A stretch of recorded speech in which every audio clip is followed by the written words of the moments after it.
Tav Kuf Yud Aleph Amud Base, 3 lines from the top. We're in the middle of the sugya under discussion that Rav said that the halacha in our mission is like Rosh Shimon. That Rosh Shimon says, call Yisrael b'nei malachim heim, and therefore one is permitted, even someone who is not very wealthy, one is permitted to rub the shemen vered, the rose oil on a makkah, because since b'nei malachim do it on the weekdays, they rub their skin with the rose oil. So it's not muchach that it's for refuah, because that's what b'nei malachim do generally. And even though this person is not very wealthy, even if there is a person who's not wealthy, he's not b'nei malachim, since b'nei malachim, it's mutter for them, it's mutter for everybody. Now Rav said the halach is like Rav Shimon, which Rashi explained to mean that therefore he's meikal generally in Hilchos Shabbos like Rav Shimon, and if he would hold like Rav Shimon in this machlokes, similarly he would hold like Rav Shimon legabe the machlokes Rav Shimon Rabbi Yehuda on Dovid Shein Miskalin, and therefore it would seem to be that he would paskin like Rav Shimon that Dovid Shein Miskalin is muter. Is that true? Does he really paskin like Rav Shimon? Amarav Chia Barashi Amarav Halacha Rav Yehuda. He said the halacha is like Rav Yehuda. Rav Chanan Barami Amar Shmuel Halacha Rav Shimon, and Rav Chanan Barami said the name of Shmuel that Shmuel paskin like Rav Shimon. Rav Chia Barav and Masan B'loi Gavre, not with the name of the introductory Amaroim, that Rav and Shmuel is the machlokes that they heard it over from them themselves.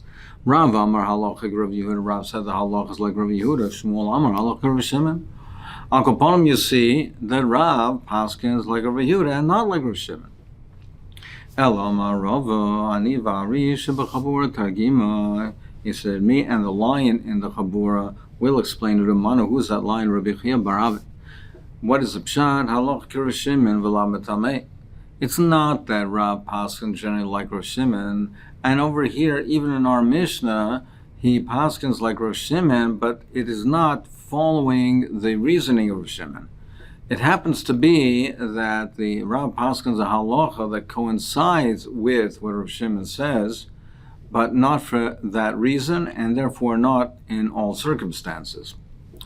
What does it mean? My halacha Rav Shimon v'lo mitamei. What does that mean? Ilay halacha Rav Shimon d'shari. If you're going to tell me it's halacha like Rav Shimon says that the rose oil, the shemen verd, is mut, but la mitamei, but not for his reason, de'ilu Rav Shimon, because Rav Shimon sover mas, Rav Shimon holds that it does heal, but nevertheless, since wealthy people use it during the week, it's mut. But Rav sover, Rav holds not like that reasoning, and if it would be healing, if it would have healing properties, then it would be also, notwithstanding the fact that b'nei malachim use it. But Rav holds it doesn't heal, so therefore there's no problem of a refuah. Does Rav hold that it doesn't heal, it doesn't cure? Even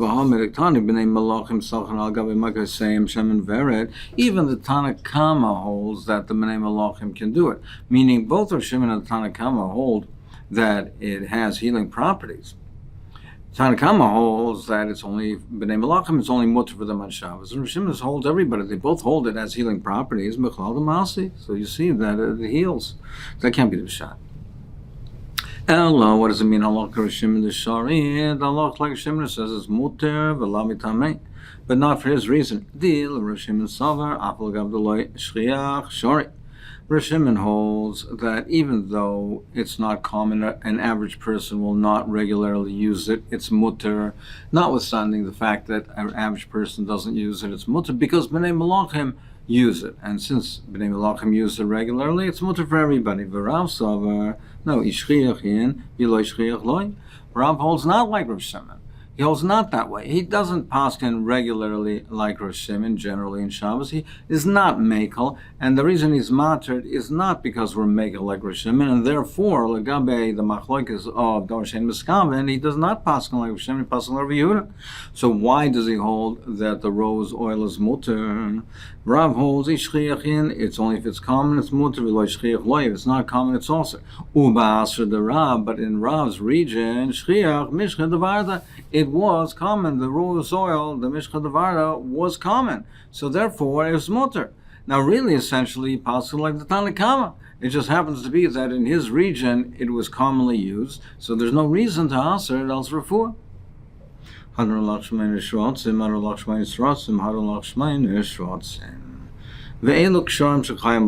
we like we learned in Paraklal Gadol, there was kaisher umatir in the Mishkan.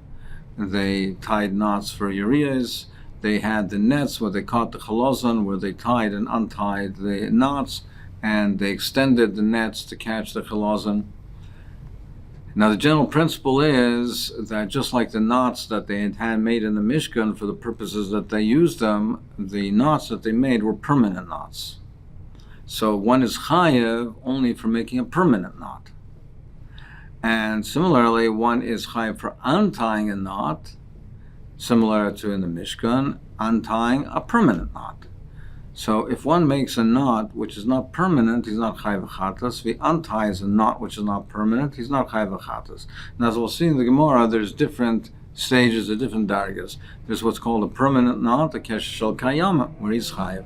There's a kesher which is eina shel kayama, which is regularly tied and untied, which is mutar l'chila. And then there's a middle category which is not permanent, but is not made to be tied and untied regularly. And that's also midrabanan, as we'll see in the Gemara. So Zok the Mishnah, this is the first category, the category of knots which are considered permanent, and if one makes them on Shabbos, he's chayav chatas and isur d'oraisa. What is that? Kesher gemalim and kesher asvanim. The knots that are made for the camel drivers and for the sailors, the knots that the sailors make. The Gemara will explain what this means. Just like he's chayav for tying them, chayav for untying them. Rab Meir says, Rab Meir says, if there's a knot that he can untie with one hand, there's no chayav for that type of a knot. He's not chayav for that type of a knot if you can untie it with one hand. So there seems to be a machlekes rishonim, what is the hezber in Rab Meir? What is the significance that he can untie it with one hand? It's mashma from Rashi that the pshat is his intention notwithstanding. It doesn't matter what the person's intention is, but fundamentally, be'etzem, a knot that you can untie with one hand is not a permanent knot. And it's not really nageya what the person's intent was. Perhaps he wanted to make this type of a knot to be on a permanent basis, but it's inherently not permanent. It's be'etzem not a permanent knot. If you can untie it with one hand, it's not permanent. So therefore, it's no chiv d'oraisa. The mashmos from the Ran is, that's not the pshat, that the pshat is that a knot that can be untied with one hand, the person's intent, we can assume his intent was not to have it permanent. If a person wanted a permanent knot, he wouldn't make that type of a knot. He would make a knot that's much more secure and that's not so easily untied. So therefore, if it can be untied with one hand, it shows us that the intent was not to have it permanent. However, nafkamina is, if he intended to have it permanent, if it can be untied with one hand, so according to the pshat of the Ran, he'll be chayav. According to the pshat and Rashi, the Parish and Rashi, he'll be poter. There's also machlokes in Rab Meir. Is this machlokes in the Mishnah? Is Rab Meir arguing with the Tanakama, or is Rab Meir being masber the Tanakama? It's mashal from the Parish and Mishnah is the Rambam that it's machlokes, that they argue.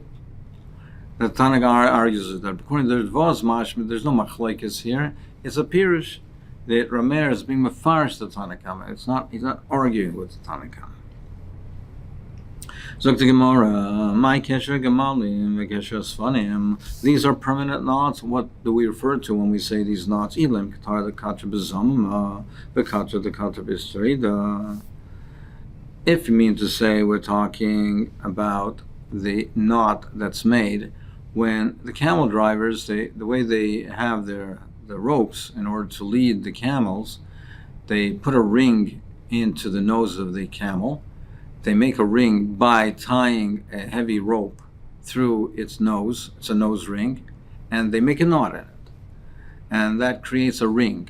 Then they take a long rope, they tie the rope through that ring, they tie it through the ring, therefore they can lead the animal. And sometimes they, when they want to tie the animal up and have it rest, and they tie it to a post, and have the animal rest over there when they're stopping in their travels. They tie it to a post, and that they tie and untie. And when they're sleeping over, they have it tied up, and then when they journey, they untie it. Now, if we're talking about the rope that's tied to the ring, that's tied through the ring, or similarly in a ship, they have in the end of the ship, on the prow of the ship, they also make a ring. So they drill a hole into the prow of the ship and insert a heavy rope and tie it with a thick knot, akesh shel kayama, and then the ring is formed. They tie a rope through that ring, and then when they dock, they tie it to the dock. Now, if we're talking about the rope that's tied through the ring, if that's what we're referring to, Hi kesher, in fact, Gemara, kesher shel kayama, that's not a kesher shel kayama, because sometimes they tie it, and sometimes when they want to remove the rope, they untie it. It's not a kesher shel kayama. The Gemara says, what are we referring to the Mishnah? Lekitra, the zama magufa, or the strida gufa. We're talking about the knot when they make the ring. They make that ring, they tie it with a double knot, a very secure knot, so that ring is permanent. It stays permanently in the nose of the gamel or in the prow of the ship. That knot is a kesher shel kayama. If a person makes that type of a knot on Shabbos, he's chayav v'chatas. Rav Meir Omer kol kesher boyrach tavoya achve damar achva anivel Rav Meir mau. What about a bow? If a person made a bow on Shabbos, the reason why Rav Meir says it's pot is because you can untie it with one hand. And a bow, you could untie it with one hand. So it's over here, and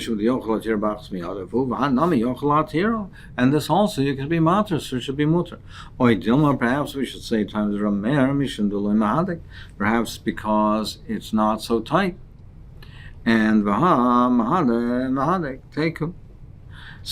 do we say that the reason is because it can be matir with one hand, and the bow you can be matir with one hand, so it should be potter? Or is the reason that he says a knot that you can untie with one hand, so a knot that's not a bow, you can untie it with one hand? Why can you untie with one hand? Because it's not that tight. And it's not that tight, therefore it can be untied with one hand. But a bow, if he ties it tightly, it's tight. He can untie it with one hand, not because it's not tight, it's because it's a bow. So perhaps over there, we should say it's mahadik, it is tight, and it should be chayav. Tekum, it's a tekum. Zok the Mishnah, yesh l'chaksharim shein chayav malem kekesher gamal kekesher asfanim. There are knots that you're not chayav. They're not in the category of the knots of the previous Mishnah, of the rings that are made by the sailors and the camel drivers. If the chalukah, a woman can tie, if she's wearing a tunic. So the way Rashi explains it, there's straps, and straps that generally, if people have this type of tunic, there's straps that have on each end. You have a strap that's from the left side tied to the right, and from the right side that's tied on the left shoulder, and they tie it on these shoulder straps. So it says kosher sisha. Now the lashon of the Mishnah is kosher is mashma lechatchila. So the Gemara will discuss this aspect. But kosher sisha, if the chalukah, she can tie it lechatchila on Shabbos, v'chutei tzvacha, or the straps of her hat, v'shel piskaya, or for a girdle, or tzuis minavosana, or laces for shoes or sandalim, hard leather footwear, b'noidus yain v'shemen, or jugs of wine and oil, that they would tie the opening with a knot, ukeder shel basar, or if there's a pot of meat, they would cover it with a covering, and with a covering, and tie that leather covering, or beged rather. Rashi says they would put a beged over it and tie that beged. And those can be tied on Shabbos. Similarly, you can tie a rope. As we mentioned, the behemoth has a rope, and that's tied on one end through a ring. You can now tie this other end of the rope to a post and tie it onto the post. On Shabbos, you can do that lecharchila. Frank the Gemara, Hagu Fakasha, it seems to be an inherent stira in the Mishnah. Amrad yesh ksharim she'en chayav malak kesha gamal kesha sfanim. Said the Mishnah says, the opening line is there ksharim, that you're not chayav. You're not chayav achatas. It's not an issur deraisa like the rings of the nose rings of the gamolim or the rings of the ship, which implies chiyuvu delek. There's no chiyuv deraisa. However, ha'asiroika, but there still would be an issur derabbanan. And then it says, which is masha, she can tie the straps, that it's mutar even lecharchila. So what's the pshat in the Mishnah? More answers, this is what it means. There are knots that you're not chayav achatas, like you are by the case of the rings, the nose rings, and the rings in the ship. There are other ksharim which are no, there's no chayav achatas. Umaynihu, and what is that referring to? Kitra the country bezamama. It's referring to not the knots that make the rings. It's the knot when you tie the rope through the ring, and what it secures the rope to the ring. Those knots, and there's no chiyuv deraisa. Now it's not mutal chila either, because sometimes they're left there for a period of time, like Rashi mentions, a week or 2 weeks. Sometimes you leave the rope tied to the ring for a period of time. The nose ring itself, the knot that makes the nose ring, that makes the ring, that's permanent.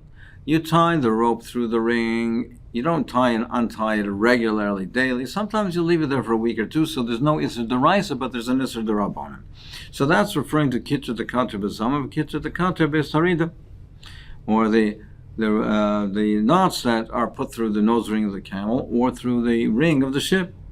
Chayavu the leka, there's no issur deraisa, ha'yisura, but there's an issur derabbanan.